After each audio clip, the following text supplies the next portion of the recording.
Hello, and welcome back to Transition to Tech. October is Cybersecurity Awareness Month, and I have a tip for you on secure browsing.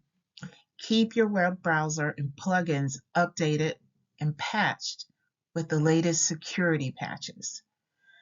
These updates fix flaws that can be exploited by hackers. Updating your system fixes problems, improves features, and keeps it safe. Think of it like fixing a hole in a fence. You don't want anyone sneaking through the gap. So, the same way that you would fix that fence, you would patch and update your systems and your software. The benefits of regularly patching your systems, uploading those updates, is that you improve your security, making it harder for hackers to break in and steal your data. Uh, you prevent crashes and glitches in your system.